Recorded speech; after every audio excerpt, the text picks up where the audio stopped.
Question number 4 है, which of the following pairs of linear equation are consistent और inconsistent. If consistent obtain the solution graphically. यानी question में पूछा गया है कि आपको ये बताना है कि इनमें से कौन सा पेयर है वो क्या है लाइनर इक्वेशन के लिए कंसिस्टेंट है या इनकंसिस्टेंट।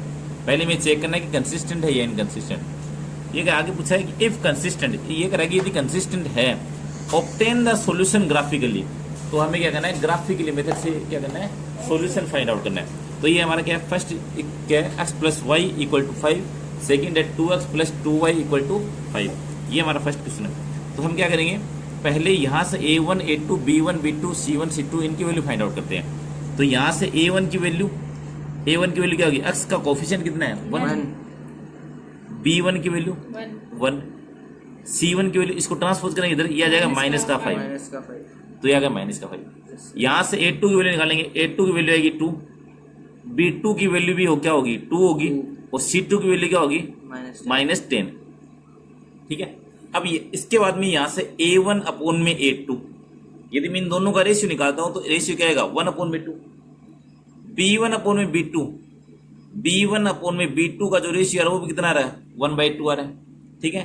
और c1 अपॉन में c2 का जो रेशियो है माइनस का 5 अपॉन में माइनस का 10, माइनस से माइनस कैंसिल हो जाए तो सर प्लस के बचेंगे। अब यह जाएगा 5 को 2 से 10 से कैंसिल कितना आएगा 1/2। यानी हमारे पास यहां से a1 अपॉन में a2 इक्वल है किसके b1 अपॉन में b2 इक्वल है c1 अपॉन में c2। तो ये जो कंडीशन बन रही है, इन तीनों कंडीशन में ये देख रहे हैं कि यहां से तीनों वैल्यू क्या है इक्वल आ रही है। और यदि इक्वल आती है तो यदि मैं इसका ग्राफ बनाऊं तो ग्राफ में कैसा होगा, कोइंसाइड होगा यानी ओवरलैपिंग होगा। और साथ में क्या होगा, जब आप इनको देखोगे कंसिस्टेंट है या इनकंसिस्टेंट, तो ये कंडीशन के लिए हमने लिखवाया था क्या होगा, ये कंसिस्टेंट। क्या होगा, कंसिस्टेंट होगा। यानी हमें ये पता लगा है कि इसका सॉल्यूशन है वो कंसिस्टेंट होगा। अब इन्होंने कहा कि यदि कंसिस्टेंट है तो इसका ग्राफिकली मेथड से इनका सॉल्यूशन बताना है। तो ग्राफिकली मेथड से सॉल्यूशन कराने के लिए क्या करेंगे, ग्राफ में इसको देखते हैं। ठीक है, ग्राफ में करना है इसको। पहले हम बात करते हैं कि यहाँ पे जो इक्वेशन दे रही है इस इक्वेशन से हम टेबल बनाते हैं। ठीक है, जो बॉक्स होंगे उससे हमें क्या होगा, ग्राफ बनाने में हेल्प होगी। तो पहले इक्वेशन है x प्लस 5 इक्वल टू 5 लिखा हुआ है। तो यहाँ से आप x की वैल्यू निकालोगे तो x की वैल्यू क्या होगी 5 माइनस का भाई, क्योंकि प्लस है ट्रांसपोज कर दिया। अब इसके लिए हम क्या बनाएंगे, टेबल ड्रॉ करेंगे। तो टेबल के अंदर आपके पास क्या होगा, ये जो टेबल है उस टेबल में पहले लिखो x, सेकंड लिखेंगे y। एटलीस्ट यानी कम से कम यदि बात करें तो 2 बॉक्स तो होने चाहिए। ठीक है, ऊपर वाले बॉक्स में हम क्या करेंगे x की वैल्यू रखेंगे, और जो नीचे वाला बॉक्स है उसमें क्या किसकी वैल्यू पुट करेंगे, y की वैल्यू पुट करेंगे। अब x की वैल्यू आपको फाइंड आउट करनी है और y की वैल्यू आप अपने अकॉर्डिंग पुट करोगे। तो ये जहां जितना भी वर्क बता रहा हूँ वो सारा का सारा क्या रफ वर्क है, यानी आपको रफ में करना है।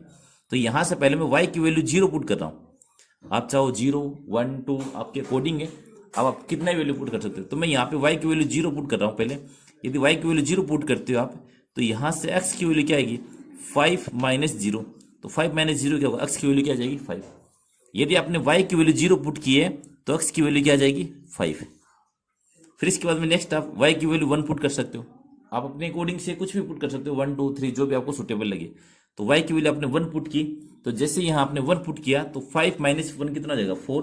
तो आपको ऐसे यहाँ से x की जो वैल्यू होगी वो क्या होगी 5 माइनस 1 कितना हो जाएगा 4। तो 5 माइनस 1 कितना हो जाएगा 4, यानी y की वैल्यू आपने 1 पुट की है, y की वैल्यू आपने 1 पुट की है तो x की वैल्यू क्या आएगी 4। अब आप चाहो तो यहां से y की वैल्यू 2 पुट कर सकते हो। ठीक है, 2 पुट करके इनको सोल्व कर सकते हो, बट यहां आप डायरेक्ट भी कर सकते हो। देखो आपने यहां 0 पुट किया, फिर इसके बाद में आपने 1 पुट किया, कितना ऐड किया 1 ऐड किया। तो अब जो नेक्स्ट टाइम आएगी उसमें भी आप क्या करो 1 ऐड कर दो, तो कितना हो जाएगा 2। क्या आएगा 2, डायरेक्ट पुट कर सकते हो आप। ठीक है, फिर यहाँ देखो x की वैल्यू क्या आ रही थी 5, फिर आगे 4, 1 माइनस हो रहा है ना, तो हमारे पास जो नेक्स्ट वैल्यू आएगी उसमें भी क्या होगा 1 माइनस कर दो, तो यहाँ आ जाएगा 3। ठीक है, सिमिलरली हमें क्या करना है, इक्वेशन सेकंड के लिए करना है। इक्वेशन सेकंड है वो कितनी है 2x प्लस का 2y इक्वल टू 10 लिखा हुआ है। क्या लिखा हुआ है 2x plus 2y equal to 10। तो यहां से पहले आप x की वैल्यू निकालो, क्या करेंगे x की वैल्यू फाइंड आउट करेंगे। तो x की वैल्यू फाइंड आउट करने के लिए प्लस का 2y है, इसको ट्रांसपोज करो तो ये आएगा 10 माइनस का 2y। तो यहां से x की वैल्यू क्या आएगी 10 माइनस 2y, ये मल्टीप्लाई में ना, तो मल्टीप्लाई को यदि हम ट्रांसपोज करें किस में आ जाएगा, डिवाइड में। सिमिलरली हम क्या करेंगे, यहाँ इसके लिए आप भी टेबल ड्रॉ करो। अब ये जो टेबल ड्रॉ करो, जैसे हमने यहाँ फर्स्ट पार्ट के लिए टेबल ड्रॉ किए, वैसा ही आपको सेकंड पार्ट के लिए टेबल ड्रॉ करनी है। तो सेकंड पार्ट के लिए आपको टेबल ड्रॉ करनी है, वही कम से कम एटलीस्ट आपके पास 2 बॉक्स होने चाहिए। ऊपर वाले बॉक्स में x लिखोगे, सेकंड नीचे वाले में y पुट करना है, ठीक है। अब आपके पास x इक्वल क्या था, 10 माइनस 2y। अब आपकी इच्छा है, आप 0 1 2 3 4 आप कुछ भी पुट कर सकते हो। तो मैं यहाँ y की वैल्यू 1 पुट कर रहा हूँ, क्या कर रहा हूँ, y की वैल्यू 1 पुट कर रहा हूँ। तो यहां से ये आ जाएगा 10 माइनस का 2 इंटू 1। हाँ, y की वैल्यू 1 पुट किया आपने, तो यहां से x की वैल्यू फाइंड आउट करेंगे। y की वैल्यू इक्वेशन में पुट कर रहे हैं 1, तो जैसे 1 पुट करें तो यहाँ आएगा 2 इंटू 1 अपॉन में क्या 2, तो 2 इंटू 1 कितना आएगा 2, तो 10 माइनस 2 अपॉन में 2, 10 में से 2 का कितना आएगा 8 अपॉन 2, 4 अपॉन, तो यह आ जाएगा 4। सेकंड यदि हम बात करें y की वैल्यू यदि 2 पुट करें, तो यहां से x की वैल्यू क्या आएगी, 10 माइनस 2 ब्रैकेट 2 अपॉन में 2, 2 से कितना आएगा 4, 10 में से 4 है 6 अपॉन में 2 कितना आएगा 3। यानी पहले आपने जब 1 पुट किया था y की वैल्यू, तब x की वैल्यू क्या आई है 4। आपने जब y की वैल्यू 2 पुट कर रहे हैं, तब x की वैल्यू आ रही 3, ठीक है। और यहां से देखो अब वापस वही 1 2, अब ये क्या हो जाएगा, बढ़ रहा है 3 आ गया, यहाँ ऊपर क्या हो रहा है 2, ये आ रहा है। बट एक चीज हमने ये देखी थी कि तो ये हमारे पास क्या हो गया, दोनों बॉक्स आ गए। अब इन दोनों बॉक्स की हेल्प से हमें क्या करना है, ग्राफ को ड्रॉ करना है, ठीक है। तो आपके पास जो ग्राफ है उसमें देखो, ये हमारे पास ग्राफ है। इस ग्राफ में दोनों अक्ष जहां पे मीट करेंगे वो क्या होगा, ओरिजिन पॉइंट। ओरिजिन पॉइंट को हम ओ से नोट करेंगे। इसके यदि आप कोऑर्डिनेट पूछो के जाएंगे, ये भी इंपॉर्टेंट है कि ओरिजिन पॉइंट के कोऑर्डिनेट क्या होते हैं, 0,0, यानी यहाँ पे x की वैल्यू 0 होती है, y की वैल्यू क्या होती है 0 होती है। ये x एक्सिस है, ये क्या है y एक्सिस है, यानी यहाँ पर जो भी वैल्यू पुट करेंगे वो x एक्सिस के लिए करेंगे और यहाँ पे y के लिए पुट करेंगे। अब हमारे पास ये जो बॉक्स है, इस बॉक्स में देखो मैक्सिमम वैल्यू कितनी है, x के लिए 5 है, कितनी है 5 है, और y के लिए मैक्सिमम वैल्यू कितनी है 3 है। यानी हमारे पास यदि 1 बॉक्स के इक्वल 1 यूनिट भी माने तो भी हमारे पास क्या होगा, ग्राफ बन सकता है। तो इसके लिए हमें क्या करना है, पहले सबसे पहले स्केल को ड्रॉ करना है। क्या करना है, स्केल को ड्रॉ करना है। स्केल के लिए ऑन एक्स एक्सिस, यानी एक्स एक्सिस पे 1 बॉक्स। अब 1 बॉक्स देखो हमारे पास ये जो ग्राफ है, इस ग्राफ में बॉक्स 2 प्रकार के हैं। एक तो ये जो आपको दिख रहा होगा, ये है बड़ा बॉक्स, जिसको हम बोलते हैं बिग बॉक्स, ठीक है। और इसके अंदर देखो ये स्मॉल बॉक्स बने हुए छोटे छोटे, ठीक है। तो ये जो स्मॉल बॉक्स है, इस 1 बॉक्स के अंदर क्या है, स्मॉल बॉक्स कितने होते हैं 100 होते हैं टोटल, कितने होते हैं 100 होते हैं। हम जो बात कर रहे हैं यहाँ, ये 1 बॉक्स है, ये जो लार्ज वाला बॉक्स है, ये बड़े वाला बॉक्स है, इसके बारे में बात कर रहे हैं। यानी ये जो बड़े वाला बॉक्स है इसके बारे में बात कर रहे हैं। इसमें यहाँ देखो ये मिड पॉइंट भी होता है इसका, ये थोड़ा सा देखो ये डार्क लाइन है, ठीक है। तो ये मिड पॉइंट है इसका। तो 1 बॉक्स इक्वल यदि हम 1 यूनिट मान ले, क्या मान ले 1 यूनिट। सिमिलरली क्योंकि y की वैल्यू मैक्सिमम क्या थी 1 2 3 थी, तो यदि 1 बॉक्स इक्वल टू ये भी हम क्या मान ले 1 यूनिट ही मान ले, तो हमारे पास क्या होगा, जो मेजरमेंट दिया गया है इस बॉक्स के अंदर जो वैल्यू है वो हम पुट कर सकते हैं। तो यहां से मैं लिख रहा हूं कि 1, ये देखो 1 बॉक्स यहां से यहां तक, ये 1 बॉक्स कंप्लीट हो गया, तो ये हो गया 1, फिर 2 3 4, क्योंकि 1 1 ऐड क्यों करें, क्योंकि यहां से यहां तक ये बॉक्स 1 बॉक्स कंप्लीट हो गया, फिर 5 6 7, ये किसके लिए एक्स एक्सिस के लिए। वाई एक्स के लिए देखो 1 2 3 4 5, यहां भी हमने 1 2 3 ऐसे लिखा है। क्यों लिखा है, इसका रीजन है कि हमारे पास एक्स एक्स और वाई एक्स पे जो वैल्यू आई है वो क्या आई है 1 यूनिट हमने मानी है, इसलिए 1। यदि यहाँ 2 यूनिट होती तो 2 की टेबल बोलते, यहाँ 3 होती तो 3 की टेबल बोलते, ठीक है। अब आपके पास जो वैल्यू दे रखी है, पहली वैल्यू क्या है, एक्स की वैल्यू 5 है और वाई की वैल्यू 0 है। क्या है, x की वैल्यू 5 है, y की वैल्यू 0। तो पहले हम यहां पे इस ग्राफ में x की वैल्यू 5 पुट करो, ये x एक्स की लाइन है, यहां पर 5 ये रहा, और y की वैल्यू 0। देखो यहां ऊपर अपर साइड में जाऊंगा तो ये हो जाएगा, यहां से यहां तक आने में 1 हो जाएगा, इसलिए जो पॉइंट आएगा वो कहां आएगा, यही आएगा। और इसको मैं यहां थोड़ा डार्क कर रहा हूं। फिर नेक्स्ट x की वैल्यू कितनी है 4 और y की वैल्यू क्या है 1। तो x की वैल्यू वापस से रिवाइज करेंगे, स्टार्ट करेंगे। x की वैल्यू 4 और y की वैल्यू कितनी है 1, ये रही, ये पॉइंट आ गया। और इसको थोड़ा सा यूं दिखा देते हैं सर्किल से, ये पॉइंट। नेक्स्ट है x की वैल्यू 3 है और y की वैल्यू कितनी है 2, यानी हमारा जो पॉइंट है वो कितना है 3,2। x की वैल्यू 3 और y की वैल्यू 2, ये आपके पास पॉइंट ये आएगा। हमने इसको भी डायरेक्ट से बना दिया।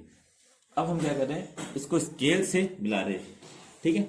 अब जो स्केल से यदि आप मिला रहे हो तो आपके पास यहां ये लाइन बनेगी,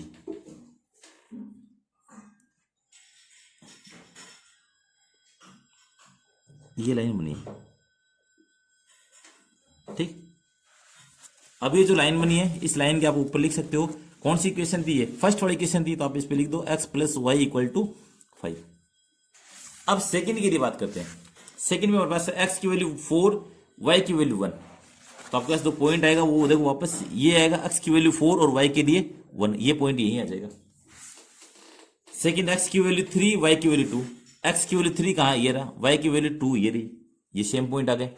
फिर नेक्स्ट है x की वैल्यू 2, y की वैल्यू 3, x की वैल्यू 2, y की वैल्यू 3। यानी यदि हम बात करें तो ये दोनों लाइन के पॉइंट है वो इसी लाइन के ऊपर आ रहे हैं। यानी सेकंड कंडीशन है हमारे पास क्या है, 2x plus 2y equal to 10। यानी दोनों इक्वेशन के लिए लाइन यही कह रही है। और हमने ये जब टेबल पढ़ी थी तो टेबल में हमने ये देखा था कि यदि तीनों इक्वेशन इक्वल आती है तो इसका जब आप ग्राफ बनाओगे तो ग्राफ कैसा होगा, कोइंसाइड, कैसा होगा वो, कोइंसाइड, ये हमने देखा था। यानी एक लाइन के ऊपर ही क्या होगी, सेकंड दूसरी लाइन आएगी। यही हमारे पास यहाँ ग्राफ में हो रहा है कि ये जो पहले वाली लाइन है वो सेकंड लाइन भी क्या आ रही है, इसी के ऊपर ही तो आ रही है। सेकंड जो लाइन आ रही है वो भी क्या है, इसी के ऊपर आ रही है, ठीक है। तो अब ये सेकंड लाइन इसके ऊपर आ रही है, इसका मतलब ये जो ग्राफ कैसा हो, कोइंसाइड, या इसको सेकंड लैंग्वेज बोले तो ये ग्राफ क्या है, ओवरलैपिंग हो गया। यानी दोनों की लाइन है वो सेम लाइन आ रही है, तो इसलिए हमारा जो आंसर है। अब यदि इसके ये पूछा जाए कि इसके आंसर क्या होंगे सर, तो इसके आंसर क्या होंगे, मैनी सॉल्यूशन आ रहे। क्यों, क्योंकि फर्स्ट लाइन है वो भी इसी के ऊपर है, सेकंड लाइन है वो भी क्या है, इसी के ऊपर। दोनों लाइन है वो एक दूसरे को मेनी टाइम्स टच कर रही है। क्या कर रही है, मैनी टाइम्स टच कर रही है। इसलिए इसके सॉल्यूशन भी यदि पूछा जाए तो इसके सॉल्यूशन क्या होंगे, मैनी सॉल्यूशन होंगे इसके। और हमें यही पूछा था, यही अपना आंसर है और ये इसका ग्राफ होगा। अब जो सेकंड है वो क्या है, x minus y equal to 8, और सेकंड इक्वेशन है 3x minus 3y equal to 16, ठीक है। अब पहले यहां से a1 a2 b1 b2 and c1 c2 value निकालते हैं। a1 की वैल्यू क्या आएगी 1, b1 की वैल्यू -1, c1 की वैल्यू क्या आएगी -8, ठीक है। अब यहां से a2 की वैल्यू, क्वेश्चन सेकंड है इसलिए a2 आ जाएगा, a2 की वैल्यू 3, b2 की वैल्यू -3, c2 की वैल्यू -16, क्योंकि इसको ट्रांसपोज कर लिया हमने सर, माइनस से माइनस कट जाएगा। अब हमारे पास यहां से a1 अपॉन में a2, इसकी जो वैल्यू क्या जाएगी 1 अपॉन में 3, b1 अपॉन में b2 की वैल्यू आएगी माइनस का 1 अपॉन में -3, माइनस माइनस कैंसिल हो जाएगा 1 अपॉन में 3, c1 अपॉन में c2 सर 2 आएगी, ये आएगा माइनस का 8 अपॉन में -16, माइनस माइनस कैंसिल, 8 की टेबल से 16 कट जाएगा कितना टाइम, 2 टाइम, तो ये आएगा 1 अपॉन में 2। आपके पास यहां से ये जो वैल्यू आ रही है a1 अपॉन में a2 वो इक्वल है किसके, b1 अपॉन में b2, और ये इक्वल नहीं है, यानी ये नॉट इक्वल है किसके, c1 अपॉन में c2। ये जो कंडीशन थी, ये कंडीशन किसकी रही थी हमारे पास, पैरेलल की रही थी।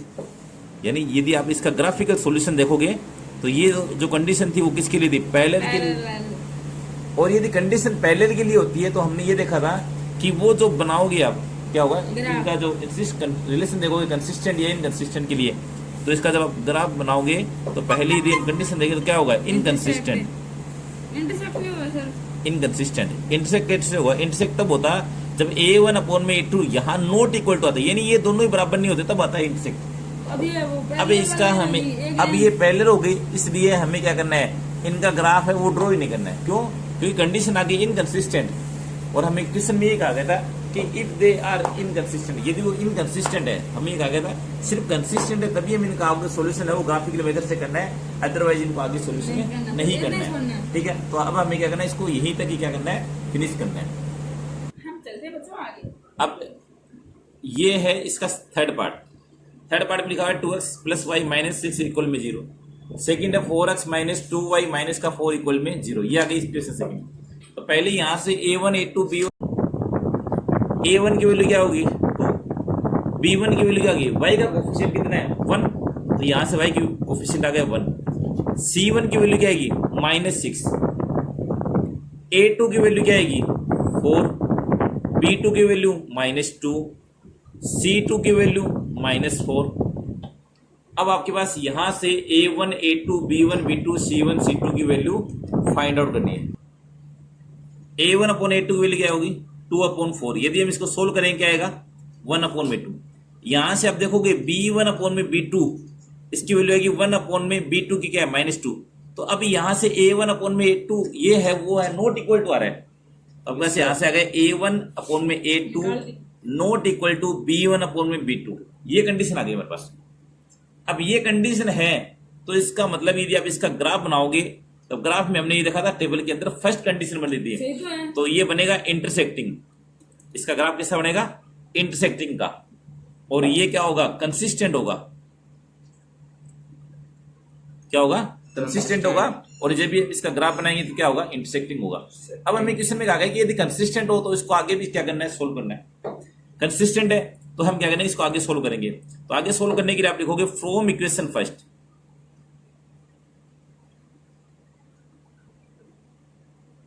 तो टेबल के लिए हमें क्या करना पड़ेगा पहले आप इक्वेशन फर्स्ट से देखो।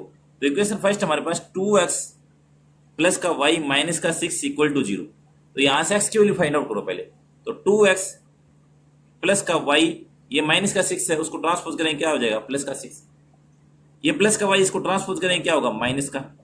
तो 6 माइनस वाई एक्स के यहाँ मल्टीप्लाई में है। मल्टीप्लाई में वो कहाँ आ जाएगा डिवाइड में। ये मल्टीप्लाई में था और डिवाइड में आ गया। अब यहाँ एक्स की वैल्यू आ गई हमारे पास। तो अब यहाँ तक आने के बाद में अब क्या करना है टेबल ड्रॉ करनी है। टेबल में वही बातें कि एटलीस्ट क्या होनी चाहिए 2 बॉक्स होने चाहिए। ऊपर एक्स लिख दो नीचे वाई लिख दो। अब यहाँ से वाई की वैल्यू आप पुट करो। वाई की वैल्यू आप 1 पुट करते हो या 2 पुट करते हो 0 पुट करते हो वो आप अपने ऊपर डिपेंड है। पहले आपने सपोज करो 0 पुट कर दी या 1 पुट कर दी।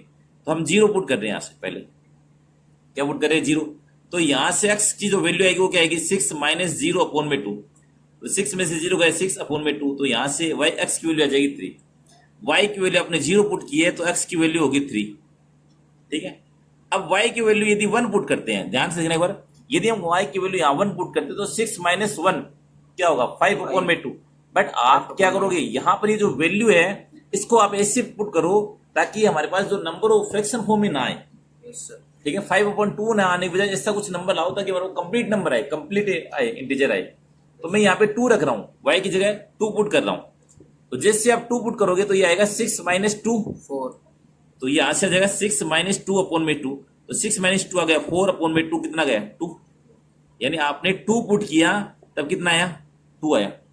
अब देखो डायरेक्ट मेथड बताया था 0 फिर कितना ऐड किया आपने 2 ऐड किया। इसका मतलब आगे भी आप 2 ऐड कर दो कितना हो जाएगा 4। ये देखो 3 है ये आ गया 2 एक कम हो रहा है। तो आगे वाले नेक्स्ट में भी आप क्या करोगे 1 कम कर दो। तो ये आ गया 1। ये आपके पास टेबल तैयार है।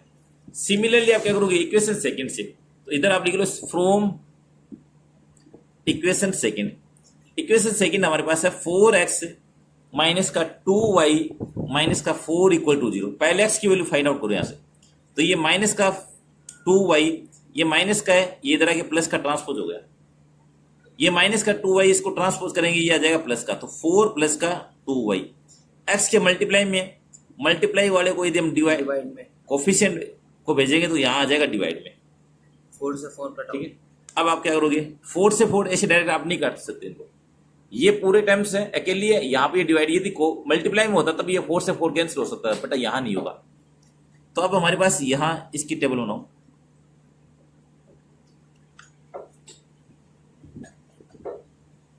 x y y की वैल्यू पुट करो। किस में पुट करोगे x इक्वल में। यहाँ पे y की वैल्यू आप अपने अकॉर्डिंग पुट कर सकते हो अपॉन में 4। मैं यहाँ y की वैल्यू पहले 2 पुट कर देता हूँ। क्या पुट कर दे 2 पुट कर देते। तो ये देखो 2 टू जा 4 4 प्लस 4 8 अपॉन 4 क्या जाएगा 2। यानी y की वैल्यू आपने 2 पुट की तो x की वैल्यू भी क्या आ रही है 2 पुट आ रही है। y की वैल्यू अब मैं 1 पुट नहीं करने 1 रखेंगे तो 2 1 जा 2 और 2 प्लस 4 6 आ रहा है 6 अपॉन 4 2 आएगा। 6 अपॉन 4 कैंसिल नहीं हो रहा। तो यहाँ एक काम करते हैं यहाँ 4 रख देते हैं ठीक है ना। 4 2 जा 8 यदि y की वैल्यू आप 4 पुट कर रहे हो तो x की वैल्यू क्या आ जाएगी 4 प्लस का 2 इंटू 4 अपॉन में 4। 2 4 जा 8 8 प्लस 4 कितना गया 12 है 12 अपॉन में 4 क्या आ जाएगा 3। y की वैल्यू आपने 4 पुट की है तो x की वैल्यू क्या आ रही है 3। यहाँ देखो इस बार अब 2 2 बढ़ रहा है कितने बढ़ रहे हैं, 2 बढ़ रहे हैं, तो आगे वाली बॉक्स में भी आप 6 आ जाएगा। यहाँ 1 बटा, तो यहाँ भी क्या आ जाएगा, 2 3 4 आ जाएगा। ठीक है, अब हमारे पास ये क्या हो गए, दोनों टेबल है वो तैयार हो गई। अब इन दोनों टेबल की हेल्प से हम क्या करेंगे, ग्राफ है वो ड्रॉ करेंगे। तो ग्राफ में ये एक्स एक्सिस है, ये वाई एक्सिस है। अब हमें यहाँ पे क्या करना है, नंबर ड्रॉ करने हैं, तो वो स्केल से बनाएंगे। तो स्केल में क्या लिखोगे, on x axis 1 box equal to, on y axis 1 box equal to. अब हमारे पास जो वैल्यू वो मैक्सिमम वैल्यू कितने, 4 6 8 है, इतनी वैल्यू। तो आप क्या करोगे, 1 box equal to, same last year question की तरह 1 यूनिट मान लो। आप यहां से 1 यूनिट मान सकते हो। अब इसके बाद में यहां जो वैल्यू वो पुट कर दो, 1 2, जैसे 1 बॉक्स कंप्लीट हो, 3 4 5 6 7 8, यहां से आएगा 1 2 3 4 5 6 7। अब फर्स्ट टेबल के लिए y की वैल्यू 0, x की वैल्यू 3, यानी x की वैल्यू पहले पुट करो आप। x की वैल्यू 3 है तो y की वैल्यू 0 है, x की वैल्यू 3 ये रही, तो y की वैल्यू 0 कहाँ आएगी, इसी पॉइंट पे आएगी। कहाँ आएगी, इसी पॉइंट पे आएगी। x की वैल्यू 2 है तो y की वैल्यू कितनी है, 2 है, यानी x और y की वैल्यू क्या है, 2 है। x की वैल्यू भी 2 है और y की वैल्यू 2 कहाँ मिलेगी सर, ये ऊपर की ओर जाएंगे, 1 ये रही 2। सेकंड, x की वैल्यू 1 है, y की वैल्यू 4 है। x की वैल्यू 1 है, x की वैल्यू 1 और y की वैल्यू 4 कहाँ होगी, यहाँ होगी। तो हमारे पास ये पॉइंट यहाँ पे आएगा। ये जो पॉइंट्स हैं, इन पॉइंट को हम स्केल से क्या करेंगे, ज्वाइन कर देंगे। तो जैसे आप ज्वाइन करोगे इन तीनों पॉइंट्स को, तो ये जो बनेगा फॉर्म बनेगी वो कैसी होगी, लाइन फॉर्म होगी, यानी स्ट्रेट लाइन होगी। ठीक है, सिमिलरली हम क्या करेंगे, सेकंड के लिए x की वैल्यू 2 तो y की वैल्यू भी 2, x की वैल्यू यहां से पुट करेंगे, x की वैल्यू 2 y की वैल्यू 2, ये पॉइंट आ गया। सेकंड, x की वैल्यू 3 y की वैल्यू 4, x की वैल्यू 3 ये रही, y की वैल्यू कितनी है 4, तो यानी ये 4 पॉइंट कहाँ आएगा, ये आएगा। नेक्स्ट, x की वैल्यू 4 है, y की वैल्यू 6 है, x की वैल्यू कितनी है 4 है और y की वैल्यू कितनी है 6, तो ये जो पॉइंट होगा वो कहाँ होगा, यहाँ होगा। अब इन तीनों पॉइंट को हम मिलाएंगे। जब आप तीनों पॉइंट को मिलाएंगे तो ये जो लाइन बनेगी वो क्या होगी, ऐसे ड्रॉ होगी। तो ये जो लाइन है वो क्या है, फर्स्ट वाली लाइन को क्या करेगी, इंटरसेक्ट कर रही है, और इंटरसेक्ट करने में कहाँ इंटरसेक्ट कर रही है, ये पॉइंट 2,2 पे कट कर रही है। तो यानी इसके जब आप आंसर निकालोगे तो आंसर में क्या आएगा, x की वैल्यू 2 होगी और y की वैल्यू भी क्या होगी, 2 होगी। तो ये जो क्वेश्चन होगा, इस क्वेश्चन का आंसर होगा x की वैल्यू 2 और y की वैल्यू 2, और ये आपका आंसर होगा।